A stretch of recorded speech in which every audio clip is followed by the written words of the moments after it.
For decades, finance has been built on these really elegant models of the so-called rational investor. But what if that core assumption, that we all make these perfectly logical financial decisions, is, well, fundamentally incomplete? Today, we're going to dig into how our very human hopes, our fears, and our goals create a much messier, more complex reality. And we'll see how a different framework, behavioral portfolio theory, helps make sense of it all. It all kicks off with a simple puzzle. Think about it. Why do we buy insurance to guard against some low-probability disaster, while at the very same time we're buying lottery tickets for a 1 in a million shot at getting rich?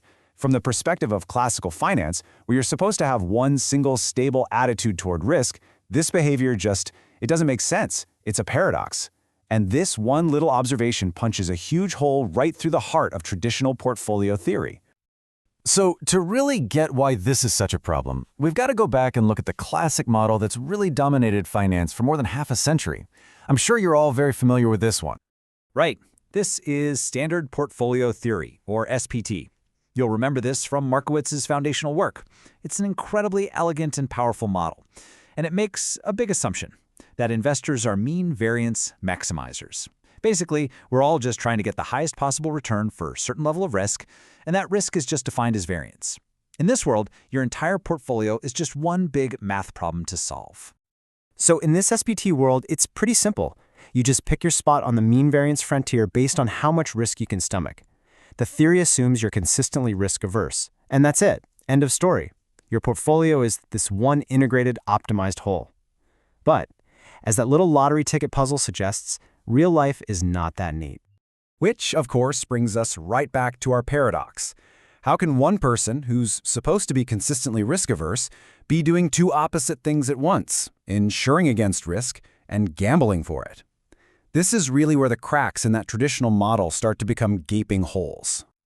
Okay, so here's the clash, right out in the open. SPT says we're consistently risk-averse, and that we treat all our money as one big single pile.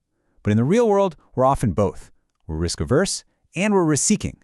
We don't just have one portfolio. We have what Richard Thaler called mental accounts. Different buckets of money for different goals. And each bucket has its own attitude toward risk. So this huge mismatch, it basically demanded a new way to think about all this. We needed a theory that could build a bridge between the clean math of finance and the messy, complicated reality of human psychology. And that brings us to behavioral portfolio theory, or BPT. Now, BPT sees our portfolio not as a single pile of money, but as a pyramid that we build layer by layer. Each layer is specifically designed to satisfy a certain goal, or what the theory calls a want. And these wants aren't just about utility, like getting the most return. They're also expressive and emotional. This whole framework is really built on the ideas of prospect theory, where we judge value based on gains and losses relative to our goals, not just on our total wealth. And this, right here, is a huge shift in thinking. Risk is no longer some abstract number like variance. It's personal. It's the fear that you might fail to reach a goal, like paying for college or having a comfortable retirement. Risk becomes the chance that you'll fall short of what you're aiming for. It's a much more human way of looking at it. Okay, to really get a grip on this, let's forget about finance for a second and think about food. There was an economist, George Stigler, who tackled a really similar problem way back in 1939. So Stigler runs the numbers to figure out the absolute cheapest possible diet that still met all the nutritional requirements. The optimal result? It was almost entirely wheat flour and navy beans. Yeah, perfectly utilitarian, but completely unlivable, right?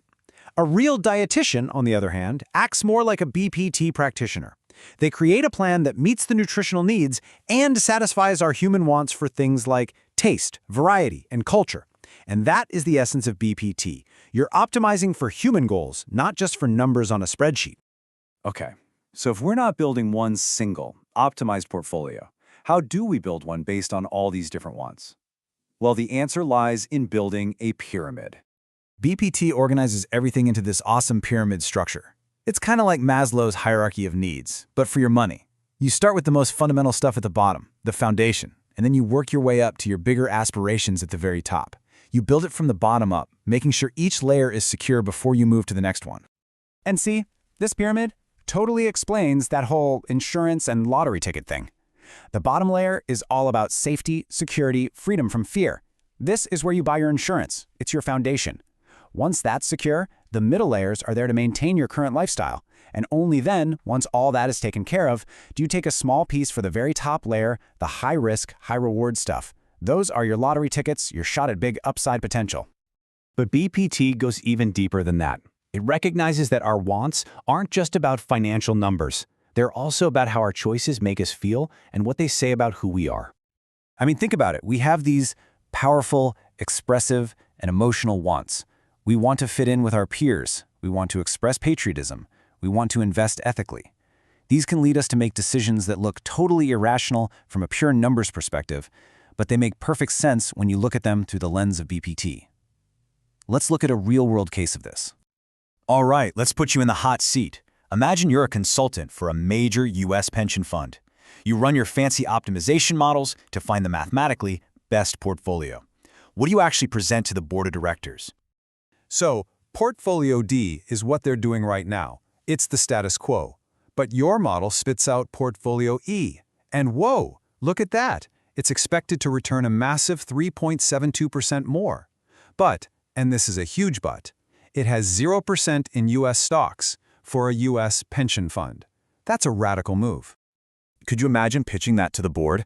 I mean, if it works, you're a genius. But if it fails, you haven't just failed. You failed in this completely bizarre, unconventional way. The career risk, the fear of regret, the fear of failing untraditionally was just way too high. That emotional want for conformity was more powerful than the purely logical benefit of higher returns. So what did the consultant actually do? They recommended Portfolio F. It still improved returns by a solid 2%, but it kept a conventional, comfortable allocation to U.S. stocks. It wasn't the mean variance optimal choice, no, but it was the behavioral wants optimal choice. It balanced the need for better performance with that powerful emotional need to not stick your neck out too far. And that really brings us to this incredible quote, which just perfectly captures the lesson. For an institutional money manager, being prudent often just means doing what everyone else is doing. That want for conformity is a huge force, and it's something standard portfolio theory just has no way of explaining. And look, this desire to fit in, it's not the only emotional want out there, not by a long shot.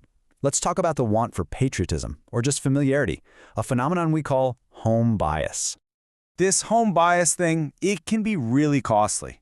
I mean, get this. One study found that U.S. fund managers who had foreign-sounding names got 10% less investment inflow than their peers. Now, that's not a rational calculation of risk and return. That's an emotional bias toward what feels familiar, and it can lead to bad diversification and ultimately worse returns.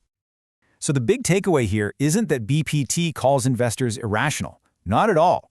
It says they're normal. They're normal people trying to balance this really complex set of wants: the utilitarian, the expressive, and the emotional. BPT doesn't throw away mean variance analysis. It makes it better by explaining the real-world goals that actually drive our behavior. It explains why we build portfolios to protect ourselves from being poor and to give ourselves a shot at being rich. Which leaves us with one last thought. What are the hidden wants that are driving your investment decisions?